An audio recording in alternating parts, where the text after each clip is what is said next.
Let's go, everybody. Adidas in for final review testing, all right? The Supernova Rise, a neutral road running shoe, okay? And there's the drop, pretty aggressive, 10 millimeters, all right? Man, and I'll just do it right now as well. There's the weight, a little rough on the weight side as well. Anything over 9 ounces for a daily trainer, all right? That's where this is really being classified as. It's not a tempo shoe, way too heavy. Doesn't have the pop, the energy return through that midsole. Hey, we'll break it all down. But first, look at the poll from last night I put up on the community tab. Thank you, members, for voting. And woo, a barn burner, everybody. A Saucony Ride 17 versus the Supernova, and the Supernova edged out the Ride for the final review. So thank you for voting and helping figure out the content plan for this YouTube channel. Where to begin and there's the comment of the day. I appreciate you, Justin, for sharing your thoughts about the full review scores on this channel and in these reviews, putting them at the beginning. Let's do it right now. There's all the scores. A little rough, but hey, I'll explain where I'm at with the shoe and the scores here in 1 second. And that question of the day, what is your go-to daily trainer right now and why? Why that daily trainer for you? What are you running in on a consistent basis? Okay, let's do this. Plush heel counter, quite nice, Adidas. I love it, feels good. Tongue, plush as well, but no gusset at all. No semi, no full, no nothing. I didn't feel it moving around too much, but it wasn't perfect for the lockdown, all right? That's why the scores on the upper are pretty simple, okay? Pretty basic. And the toe, like the material being used is just basic and simple. And it's a mesh, and yeah, it's just like they're not pulling out all the stops for this upper, I'll put it that way, in the 3-stripe department. And the eyelet chain, again, just a little, it's something that you would see maybe like 5 to 7 to 8 years ago in running shoes, where it'd be a nice eyelet chain, but things have evolved so much in the last 5 years with respect to the design and overall construction and material being used through the eyelet chains, all right? So simple upper, but I will say the highlight is that heel counter. Again, there are the scores for the upper. Onto that unique midsole. Dream Strike Plus is what they're calling it, a super critical cushioning material.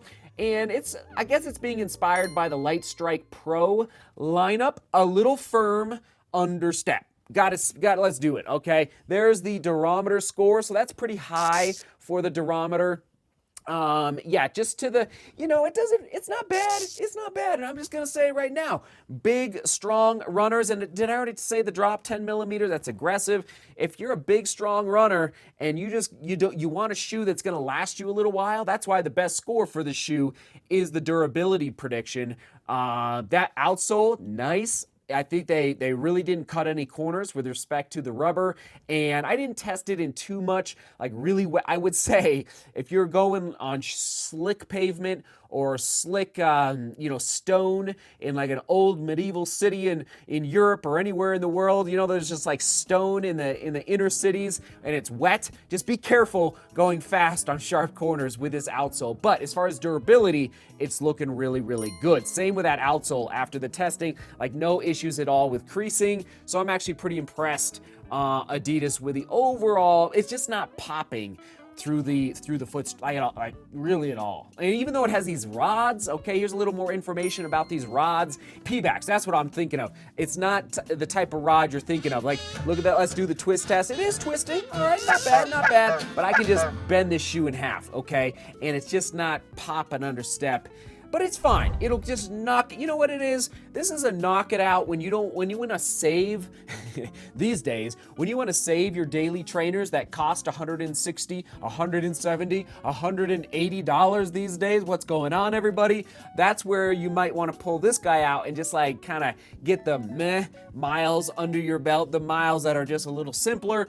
Pull out this guy for a simpler ride. Does that sound good? Even though I'm gonna say it should not be 140, it should be like 120 to 130, and ideally that 120. Remember when shoes were $119 like all the time daily? It wasn't that long ago. It was probably at the old studio more so. I'm talking like 3 or 4 years ago when there was a lot more shoes in that 119 price point, all right? So, outsole, again, already talked about it. There is my fit and comfort scores along with the durability. Fit was fine. Actually, a little more, as I mentioned, here's the clip in the car after the run today. Firm landing, plush heel counter, and high durability. I from the last 4 years of Adidas shoes, that is one thing. Their outsoles, they don't mess around. I wonder if this is Continental. I actually don't. Did that partnership end? It may have. So Supernova Rise. I expected the toe box to be a little more narrow, but it's plenty of room in that toe box. Landing on the heel. A little unstable. It's a little unstable back. It's not bad, but just keep that in mind. It's a leaner outsole on the heel area, but plenty of room. If you are a 4-foot striker, the 4-foot was plenty wide there. Just a few thoughts out in the field. So I wish I had more updates for you about, it's just a simple shoe. It's nothing to write home about, but it'll knock out miles for you. It is available down below from Running Warehouse in case you want to pick a pair up. And yeah, it'll be interesting to see what else Adidas comes out with in 2024 when this shoe is publishing and when this video is publishing. I just, you know what I'm trying to think of another shoe that it might feel like. It's not the Clifton line, because the Clifton used to be a a very exciting shoe, but the Clifton, I feel like, from Hoka is really basic at this point. Like the midsole, it just doesn't really have the pep understep. Anyway, there's probably maybe a Puma shoe. Yeah, maybe a Puma like the DV8 Nitro. Yeah, but anyway, I digress. We'll toss it to the Adidas running shoe playlist right there. Thanks for commenting, answering that question of the day, hitting that like button on the way out, and you guys rock. Keep turning that doorknob onward and upward, butter the bread, all the good things here in the studio. All right, seek beauty, work hard, and love each other.